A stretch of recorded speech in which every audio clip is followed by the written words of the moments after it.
Fala, concurseiro, se você não me conhece, meu nome é Samuel Luiz, esse é o Legislação Cheiro de Prova, aula 22, aquele quadro que você já está habituado aqui, que traz dicas importantes que podem cair aí na prova do Tribunal de Justiça do Estado do Rio de Janeiro. Professor, o que veremos na aula de hoje? Vamos ver a diferença de pedido de reconsideração e recurso administrativo presente aí na consolidação normativa. As bancas gostam de trocar esse tipo de conceito, elas gostam de inverter prazos como esses aí. Então vamos ficar de olho. Vai assinando o canal, ativando as notificações, deixando o seu like para o YouTube entender que esse conteúdo aqui é relevante e ajude outras pessoas. Então, sem mais enrolação, cheiro de prova, aula 22.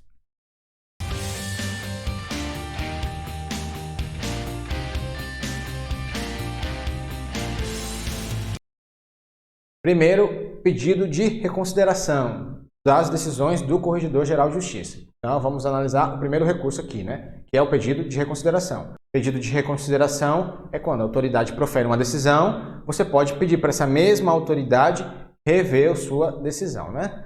Então, das decisões proferidas pelo Corregedor-Geral de Justiça, caberá pedido de reconsideração. Que prazo, professor? Em 8 dias. Então, você tem 8 dias para fazer um pedido. Esse só pode ser feito uma vez, né? Não pode ser renovado esse pedido. Você tem que pagar o preparo antes, né? Que é aquelas custas. No ato da interposição, o requerente comprovará o recolhimento do valor necessário ao processamento dos mesmos para a despesa de custeio. Então, você vai ter que pagar as custas, né? O preparo. Quem está dispensado disso? Quem não vai precisar pagar para poder fazer o pedido de reconsideração? União, Estados, DF, municípios, autarquias, Ministério Público e quem goza de isenção legal, né? Gratuidade de justiça e tal, não vai precisar pagar as custas, né? O preparo. A insuficiência no valor do preparo, o requerente será intimado para complementar, né, aquele valor. Se você pagou a menos, aí você vai ser intimado para complementar o valor, né? Para pagar o resto. Se você não pagar no prazo de 5 dias, acabou. Deserção, precluiu, já era. Então, essa é a tramitação do pedido de reconsideração. Prazo de 8 dias, só pode ser uma vez, tem preparo, você tem que pagar antes, tem as pessoas que não precisa pagar, né? União, Estados, DF, municípios, autarquias, Ministério Público e quem gosta de isenção legal. E se você pagar menor, você vai ser intimado em 5 dias para complementar. Se não pagar, deserção. Agora vamos aqui ao segundo recurso que vamos ver na aula de hoje, né? É os recursos administrativos para o Conselho da Magistratura.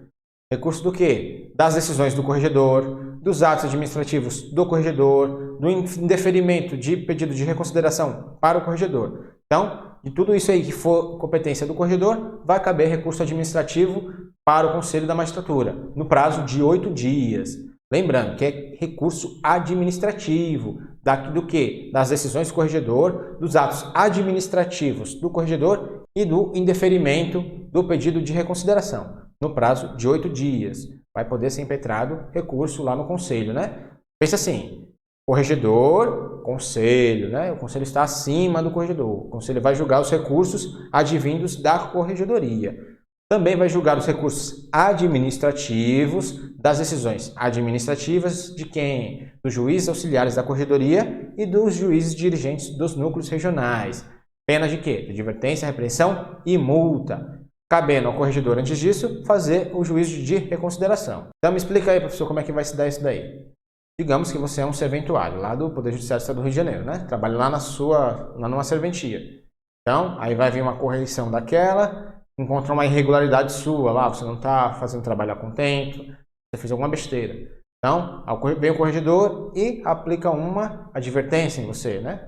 Dessa advertência, você vai poder impetrar um recurso para o próprio corregedor, né? Que é o pedido de reconsideração. No prazo de 8 dias, você vai lá e pede para o corregedor reconsiderar a advertência que ele aplicou em você, né?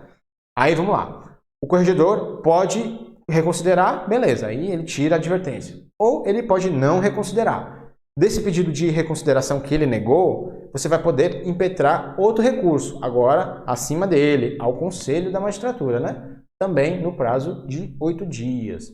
Então, é assim que funciona. Mesma coisa vale para decisões administrativas dos juízes auxiliares da Corregedoria e do juiz dirigente dos núcleos regionais, né? Eles aplicam a penalidade Aí você vai poder, se você estiver insatisfeito, né? Digamos que um juiz dirigente do núcleo regional aplica uma advertência em você. Aí você está insatisfeito. Aí o que você vai fazer? Primeiro você vai poder pedir para o corregedor fazer o juízo de reconsideração, né?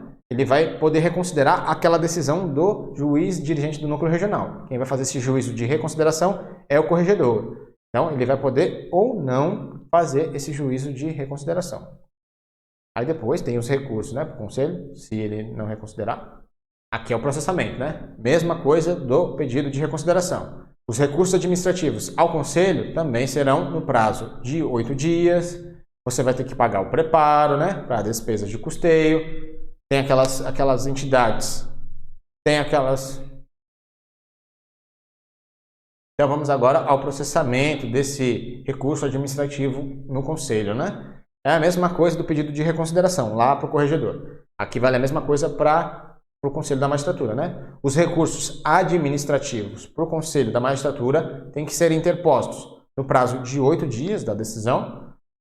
Vai ter que ser pago o preparo, né, para despesas de custeio. Aqueles que gozam de isenção não precisam pagar, né? Ministério Público, União, Estados, DF, municípios, autarquias e quem goza de isenção legal, né? Gratuidade e justiça. Insuficiência no preparo, você vai ser intimado para pagar no prazo de 5 dias, mesma coisa. O que vai mudar é só esse finalzinho aqui, cabendo exclusivamente ao Conselho da Magistratura a eventual aplicação da deserção. Então, no caso de insuficiência no preparo, se você não complementar, quem vai poder aplicar a deserção é única e exclusivamente o Conselho, né? Então, essa é a única diferença lá do pedido de reconsideração do corregedor. O resto, tudo igualzinho. Compete ao Corregedor-Geral de Justiça julgar os recursos das decisões dos juízes de direito, que aplicar as penas aos servidores. Pena de quê? Advertência, repreensão, multa e suspensão. Agora, no caso de advertência, repreensão e multa, vai ser em última instância. Acaba ali no corregedor, né? Nós vimos isso lá na aula de GERG, mesma disposição que tinha lá, né? Como é que vai se dar isso aí, professor? Explica aí. Então, digamos que você passou no concurso, está lá trabalhando na sua serventia, lá, né, no Rio de Janeiro. Então, digamos que tem um juiz responsável por aquela vara, comarca, juiz, juizado, né, que você está trabalhando. Então, você comete algum deslize lá, o juiz que é responsável pelaquela vara, ele vai poder aplicar uma penalidade em você, né? É a correção permanente, né, que vai ser feita pelo Corregedor-Geral de Justiça e pelo juiz de direito, nas suas respectivas unidades, né? Comarcas, varas, juizados. Então, o juiz de direito daquela respectiva unidade vai fazer aquela correção permanente, né? Ele vai poder aplicar penalidades aos servidores subordinados a ele, né? Quais são as penalidades? Advertência, repreensão, multa e suspensão. Agora, no caso de advertência, repreensão e multa, você vai poder impetrar o recurso. Beleza, impetrou o recurso lá para o corregedor. O que ele decidir, acaba ali, é a última instância. Não vai poder fazer outro recurso lá para o conselho, não. Então, das decisões do juiz de direito, que aplicar penalidade aos serventuários, servidores, caberá recurso ao corregedor. Mas, no caso de advertência, repreensão e multa, acaba ali no corregedor. Você não vai poder fazer outro recurso para o conselho. Agora é diferente no caso da suspensão. Se o juiz aplicar uma suspensão em você, você pode pedir o recurso para o corregedor. Se ele negar, você pode entrar com outro recurso lá para o Conselho da Magistratura, né? Prazo de 8 dias, lembra? Então, é isso. Nesses 3 primeiros casos, acaba no corregedor. No caso da suspensão, ainda cabe outro recurso para o Conselho da Magistratura. Aí vai todos aqueles requisitos, né? Prazo de 8 dias, tem que ter o preparo, tem as pessoas que gostam de isenção, e se você não pagar tudo, né? Se você for insuficiente no seu preparo, você vai ser intimado para pagamento em 5 dias. Após isso, deserção. Os recursos administrativos e o pedido de reconsideração ao Conselho da Magistratura e à Corregedoria-Geral de Justiça não têm efeito suspensivo. Grava isso. As decisões elas poderão ser executadas imediatamente. Elas não têm efeito suspensivo. Você sofre uma punição, você impetra um recurso, ou no Conselho ou na Corregedoria. Beleza, mas você vai cumprir aquela punição. Posteriormente, se o seu recurso for aceito, provido, aí se desfaz aqueles efeitos, se desfaz aquela suspensão e você vai receber os dias que você estava lá parado, né?